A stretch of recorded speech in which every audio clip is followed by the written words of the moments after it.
Bienvenue dans le débat consacré aux JO, 100 jours avant la cérémonie d'ouverture à Paris. 15 millions de visiteurs attendus dans la capitale, 15 000 athlètes pour les JO qui ont lieu du 26 juillet au 11 août et du 28 août au 8 septembre pour les Paralympiques. Alors la France est-elle prête? Voilà la question qui hante les esprits. On en parle ce soir avec nos invités. J'ai le plaisir d'avoir à mes côtés Pierre Rondeau. Bonsoir. Bonsoir. Vous êtes économiste du sport. Participe également à cette émission Johanna Citruc, notre chroniqueuse économie. Bonsoir Johanna. Et nous avons avec nous en direct du palais, du Grand Palais éphémère où a lieu une cérémonie en ce moment, un événement en tout cas, on va dire, lié aux Jeux Olympiques. Cédric Ferreira, notre chroniqueur sport. Bonsoir Cédric. Bonsoir. La France est-elle prête? Réponse de Tony Estanguet, le président du comité d'organisation des JO. Une photo pour immortaliser les 100 jours avant les JO. Au pied de la Tour Eiffel, l'enthousiasme gagne touristes et parisiens ce matin. Une grande impatience que les Jeux commencent enfin. Et j'espère qu'on pourra y assister, même si on n'a pas encore pris de billets. Nous, les commerçants, oui, on est excités parce qu'on sait qu'on aura beaucoup de travail derrière. Quand vous voyez les stades avec en arrière-plan la Tour Eiffel, le Trocadéro, c'est vraiment époustouflant. Le Trocadéro, mais aussi le Champ de Mars. Dans Paris, les travaux s'accélèrent et la capitale se transforme. Ici, les ouvriers s'activent pour créer un stade de 13 000 places. Premières épreuves pour le beach volley le 27 juillet. Vous voyez autour de vous, le stade commence à prendre forme. On est encore loin du compte, mais on a déjà construit un certain nombre d'éléments.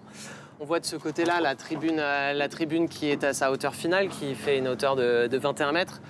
Et là, évidemment, la vue sur la Tour Eiffel qu'on a vraiment cherché à mettre en valeur. À la Concorde, devant les fontaines dorées rénovées, les gradins prennent de la hauteur. Ici, les futurs exploits de BMX ou encore de skateboard. Le monde aura aussi les yeux tournés vers le château de Versailles qui accueillera les épreuves d'équitation. À la fin des travaux, le site ressemblera à ça.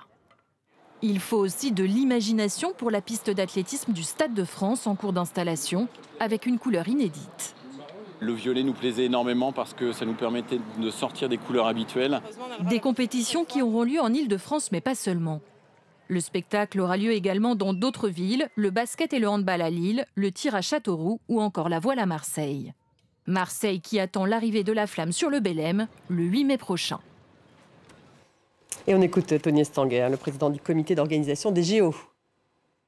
100 ans après la dernière édition d'été dans notre pays, le peuple français aura l'honneur et le bonheur d'accueillir cette 33e Olympiade. Aujourd'hui, la France est prête à prendre le relais.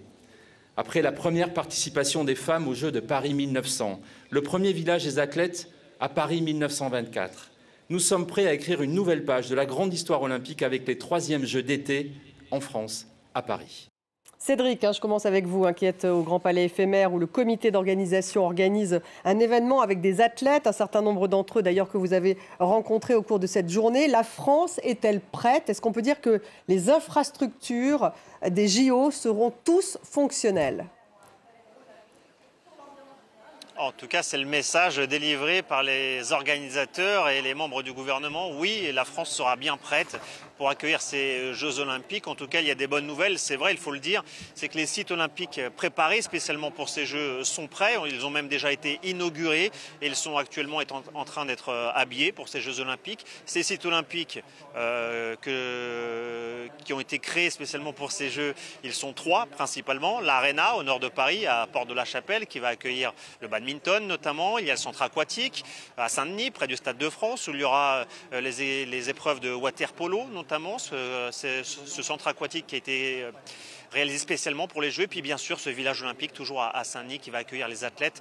Ce village olympique d'ailleurs qui sera reconverti ensuite en logement privé. Ça fait partie de l'héritage de ces Jeux, car c'est vrai, il faut le rappeler, l'essentiel des infrastructures en fait pour ces Jeux existaient déjà. Elles ont été rénovées, aménagées, et il y a donc ces 3 sites que je viens de vous citer qui sont spécialement pour les Jeux. Donc eux sont prêts, c'est la bonne nouvelle, et les autres infrastructures éphémères, dont ce grand palais où je me trouve actuellement, lui est déjà prêt. C'est ici qu'aura lieu le judo notamment.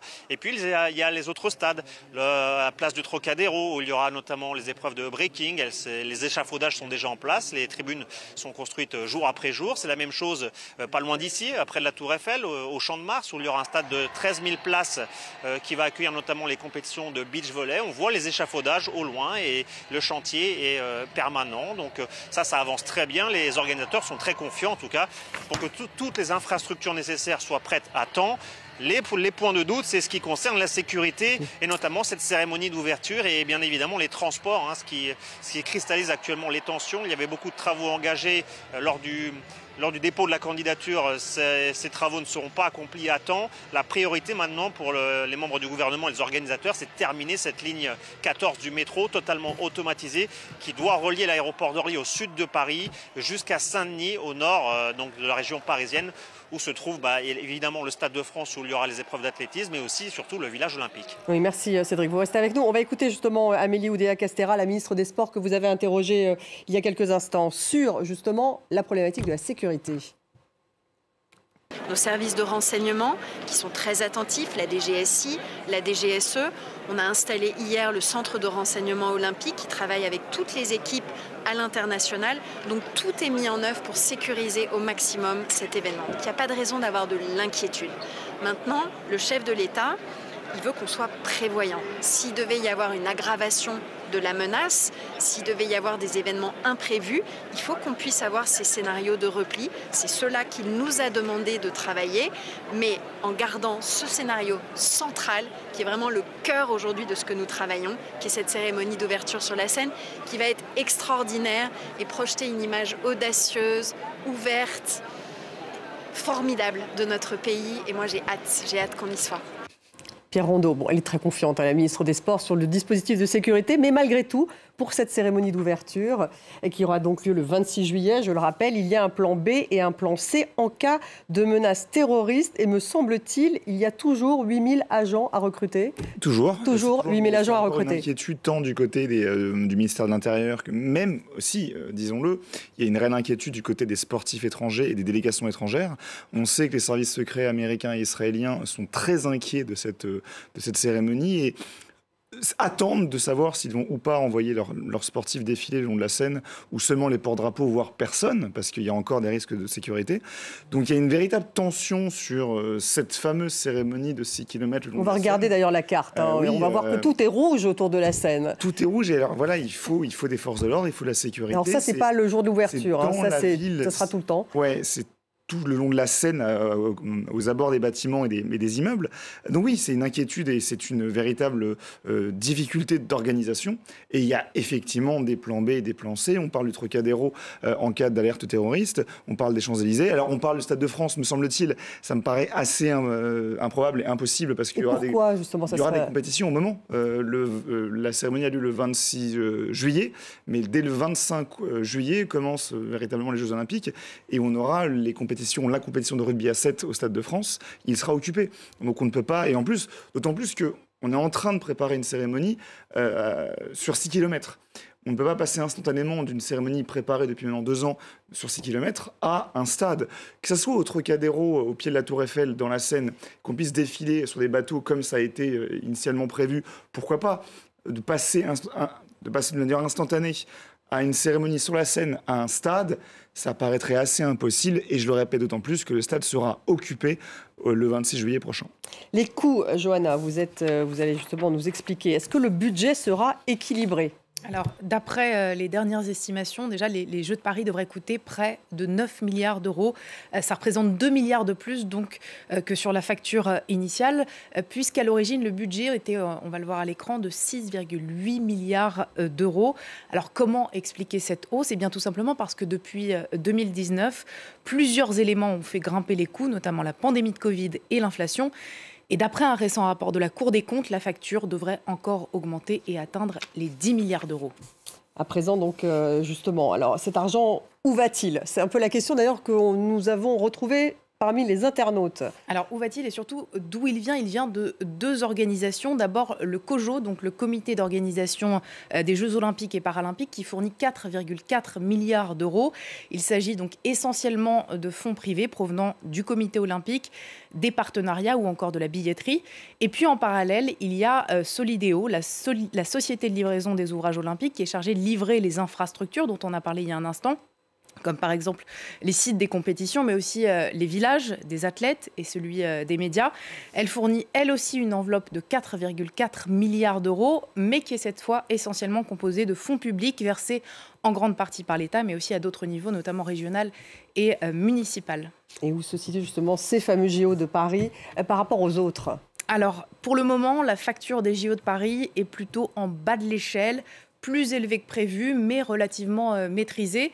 Mais attention, on est encore, donc on l'a dit, à 100 jours des Jeux. On n'est donc pas à l'abri de dépenses surprises de dernière minute, d'autant plus que le dérapage budgétaire, c'est apparemment une tradition pour les JO d'été. L'exemple le plus frappant, on va le voir dans un instant, c'était en 2008, lors des Jeux de Pékin. Le budget initial était d'un petit peu plus de 2 milliards d'euros. Il a finalement atteint près de 40 milliards d'euros. Pierre Rondeau, ça pourrait justement être le cas de la France, ça? Non. Une explosion?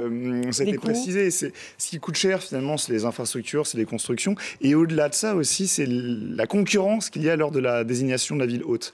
Il y a deux éléments à prendre en considération. Le premier élément, sur cette concurrence, cette vente aux enchères lors de l'organisation, en tout cas lors de la candidature à l'organisation. Pékin, par exemple, qui dépasse de plus de 1130% son budget initial et son budget final, était en concurrence avec 5 autres villes au moment de la désignation. C'est ce qu'on appelle en économie la winner curse, la malédiction du vainqueur. C'est qu'il y a un effet d'enchère parce qu'un effet de concurrence entre telle ou telle ville qui veut absolument organiser l'événement. La ville va promettre monts et merveilles au CIO en disant « Moi, je vais te faire un stade olympique totalement neuf, je vais te faire un bassin aquatique, un media center, des centaines d'infrastructures magnifiques et merveilleuses qui vont coûter cher, mais je les promets peu cher. » Donc le CIO acte et valide la candidature et résultat, la ville se doit de respecter ses engagements et va payer plus que raison. C'est le cas de Pékin qui a payé plus de 30 milliards. Et la France, un stade qui a coûté 1 milliard. Et la France, en l'occurrence la France, 2004. Elle va rester dans les clous. On parle public, argent public. Alors, déjà, sur la winner curse, elle n'a pas eu lieu parce que Paris était la seule ville candidate pour 2024. Donc, il n'y aura pas la winner curse. Il n'y a pas eu cette espèce de promesse à faire. Et sur le coût, et vous l'avez dit, le coût public, tout ce qu'on va construire finalement, c'est un media center, un village olympique, un bassin aquatique. Tous ces éléments seront entièrement réhabilités. Donc, est-ce qu'on parle de coût à ce niveau-là ou d'investissement? Moi, je partirais du principe que si on parle de 4 milliards investis, ou en tout cas dépensés, pour construire un village olympique, dont la quasi-intégralité sera réhabilitée en logement, dont 30% de logements sociaux, en bureaux et en commerce, c'est pas un coût, c'est un investissement. Si on dépense 150 millions d'euros pour un bassin aquatique à Saint-Denis, où un jeune sur deux ne sait pas nager, c'est pas un coût, c'est un investissement pour qu'ils aient accès à une piscine et qu'ils puissent... Donc, il faut parier sur les investissements. Des investissements. Ça restera de l'argent, vous avez raison de parler de milliards, mais est-ce que c'est un coût à perte ou c'est un investissement? Si on dépense autant d'argent pour avoir des infrastructures qui vont être réhabilitées, qu'on n'aura pas d'éléphant blanc, on pourra derrière pratiquer, avoir un héritage, une transmission et maintenir une pratique sportive en 2025, 2030, 2035, c'est plus un coût, c'est un investissement. Cédric, côté sportif, alors la France peut-elle figurer au top 5 des médailles? En tout cas, ça c'est l'ambition même affichée et l'objectif que doivent tenir les athlètes français durant ces Jeux Olympiques. Est-ce qu'ils ont les moyens? Oui. En tout cas, moi j'ai posé la question tout à l'heure à tous les athlètes que j'ai croisés, les représentants des fédérations. Oui, pour eux c'est un objectif totalement atteignable. On note qu'à Tokyo, lors des derniers Jeux Olympiques, la France avait tout de même terminé 8e nation avec 33 médailles récoltées. Mais c'est vrai qu'il y a cet élan, il y a beaucoup d'athlètes de très haut niveau qui visent au-delà d'une médaille même le titre de champion olympique. On peut parler de Léo Marchand en natation. On a rencontré hier mardi l'équipe de France de BMX Racing qui eux visent les titres olympiques et même pourquoi pas un podium 100% français. Ils font partie des meilleurs du monde. C'était le cas aussi en BMX freestyle. Oui, même en judo hein, évidemment on attend beaucoup de Teddy Riner par exemple. Il y a toutes les stars françaises évidemment. Oui, la France a les moyens de terminer dans le top 5 des nations, surtout qu'il y a un élément avantageux, on va dire, c'est que la Russie Russie ne va pas participer aux Jeux Olympiques. Il y aura des athlètes russes sous bannière neutre, mais les médailles qu'ils vont récolter ne vont pas compter dans le classement global. Et on sait que historiquement, la Russie est un pays qui récolte souvent des médailles olympiques. Donc il y a aussi ce petit avantage qui va servir la cause de l'équipe de France. Et il y a de toute façon des objectifs à tenir. En tout cas, moi, de mon point de vue d'expert entre guillemets du sport, oui, la France a les moyens et se doit tout de même pour les Jeux Olympiques à la maison de terminer dans le top 5 des nations mondiales. Pierre Rondeau, Aya Nakamura chantera-t-elle à l'ouverture? Si je le savais, je pourrais vous répondre. Cette polémique Pour moi, c'est pas une polémique. Enfin, pour moi, il y a eu une malheureuse polémique et je m'en déplore et je le déplore.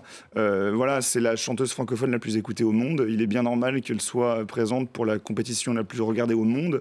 Et personne ne sait encore si effectivement ça sera elle ou pas. Oui, personne ne le sait, mais tout quand ça il est y a des secret. débats sur faut-il Michel Sardou, Florent Pagny ou Aya Nakamura, je veux dire simplement, rappelons-le que la cérémonie d'ouverture, c'est 3 milliards de téléspectateurs. Donc ces téléspectateurs ne sont pas intéressés pour regarder Michel Sardou, Florent Pagny. Aya Nakamura ou David Guetta, parce que c'est aussi le cas, il avait aussi fait un tube pour l'Euro 2016 en France, sont les 2 artistes francophones les plus écoutés au monde. Il faut parler au monde et donc aller vers ce... Autre polémique qui a son importance, celle de la Seine. La Seine est-elle encore polluée? On va écouter en tout cas Benjamin Maz, qui est le directeur technique de la Fédération française du triathlon, que vous avez interrogé il y a quelques instants. Cédric, on l'écoute. C'est une problématique qui est récurrente. On sait qu'il y a des grosses attentes environnementales aussi sur la qualité de l'eau et que les dernières évolutions aussi sur le climat amènent à avoir des changements un petit peu brutaux aussi sur cette composition, cette qualité de l'eau. On sait que les pouvoirs publics, les différentes parties prenantes ont pris toute la mesure de ce sujet. Plus d'1,4 milliard d'euros qui ont été dépensés là-dessus. Et c'est aussi pour nous, triathlètes, la plus grande fierté de savoir que l'un des héritages de ces Jeux, ça sera d'offrir aux Parisiennes et aux Parisiens des lieux de baignade permanents dans la perspective justement de ce plan de baignade 2030 et de savoir que dès 2025 on pourra nager dans la Seine. C'est finalement le plus grand motif de satisfaction pour les triathlètes, savoir que voilà, ils profitent d'un mouvement pour rendre cette haute Seine beaucoup plus d'une meilleure qualité. Voilà un investissement pour reprendre. Mais alors on n'en est pas là, manifestement encore. Quand on parle d'investissement, effectivement, les bâtiments structurels, on a une certitude. Là, le pari d'une Seine praticable pour la baignade, j'ai du mal à y croire. J'ai envie d'y croire, j'ai envie de l'imaginer. J'ai d'autant plus envie d'imaginer Emmanuel Macron et Anne Hidalgo se baigner dans la Seine. Ça ferait une belle image. Une promesse que chacun a fait. Maintenant, ce qui est dit sur la Seine, c'est qu'effectivement, quand il ne pleut pas, la Seine est moins polluée. Donc l'été, effectivement, on peut s'imaginer que la pluviométrie soit plus faible, donc la pollution soit plus faible. Et il faut le rappeler, en mai prochain sort un bassin d'assainissement aux abords de Paris qui permettra de dépolluer d'une certaine manière la Seine et la zone nageable, en tout cas la zone dédiée pour le triathlon. Et donc eux misent tout sur le fait qu'on soit l'été avec le nouveau bassin d'épuration qui sortira à terre en mai. Et donc il espère. Maintenant, on le verra, j'ai envie d'y croire. Moi, ce que je déplore plus et que je critique plus, c'est le fait qu'il n'ait pas anticipé de plan B, qu'il n'ait pas fait ou imagine une compétition qui pourrait, dans une forme de roue de secours, avoir lieu à 30, 40, 50, 100 km de Paris pour garantir l'organisation de l'épreuve. Il voulait absolument le triathlon au pied de la Tour Eiffel, au pied de Notre-Dame et voir des belles images de cartes postales. Donc, ce qui a été dit et ce que moi je critique, c'est que si la Seine est polluée en août prochain, le triathlon sera changé en biathlon, en duathlon, épreuve de vélo et de course sans natation. Donc vous changez la nature de l'épreuve, en fait. Mais oui, voilà, c'est ce que j'éplore. Un dernier mot, Cédric, 37% des Français disent attendre les JO avec impatience. Ça reste tout de même, c'est toujours pas la majorité des Français qui les attendent avec impatience. Pourquoi? Est-ce qu'il y a encore un bashing ? On ne peut pas exclure le bashing, c'est vrai, quand on vit à Paris, en région parisienne, on voit beaucoup les travaux, on voit beaucoup les inconvénients, les transports qui marchent souvent très mal. Alors on transpose ça avec la foule des Jeux Olympiques et les spectateurs. Maintenant, on est à J-100 des Jeux Olympiques, j'ose croire qu'il va y avoir une ferveur qui va monter. En tout cas, les athlètes qu'on a croisés ici, on en a croisé quand même plus d'une cinquantaine. Eux sont fous de joie d'accueillir les Jeux Olympiques, d'y participer, sont certains de partager des moments historiques et probablement une fois dans leur vie avec tous les Français. Donc je pense qu'il y a du bashing, mais une fois qu'on sera à J-2, J-3 de la cérémonie d'ouverture, que les risques seront plus ou moins éloignés, que les infrastructures seront prêtes, Je pense que l'opinion publique, à la fin des Jeux Olympiques, sera en majorité. À la fin des Jeux Olympiques, il faudra attendre alors. Les Jeux Olympiques. Cédric. Pierre Rondeau, un dernier mot justement. Avant les Jeux, ça va être compliqué de convaincre. Oui, sur ce bashing, parce que Valérie Pécresse dit tout de même qu'il faudra marcher. Oui, après, donc il y a un problème de transport tout de même, il ne sera pas résolu. Critique et c'est bien normal pour une compétition de l'envergure des Jeux Olympiques, mais moi je partirais du principe que le français critique avant, célèbre pendant et admire après. Là oui, avant on va tous critiquer et à juste titre, hein, les critiques que les JO reçoivent sont totalement légitimes. Maintenant j'en suis persuadé, au moment des Jeux Olympiques, la majorité des Français seront devant leur écran de télé. Il faudra marcher ou prendre son vélo. Enfin, ça sera mais marcher ou prendre son vélo, moi, c'est pas dommageable, c'est pas critiquable. Oui, effectivement, pour les personnes à mobilité réduite, c'est compliqué. Mais pour le commun des mortels, marcher ou faire du vélo, c'est pas la fin du monde. Merci beaucoup, Pierre Rondeau, d'avoir été avec nous. Merci, Cédric. Cédric Ferreira, vous étiez en direct du Palais éphémère. Merci beaucoup, Johanna Citruc. Merci à vous tous de nous avoir suivis. Vous retrouvez l'émission sur les réseaux sociaux. Ce mini-débat, restez avec nous.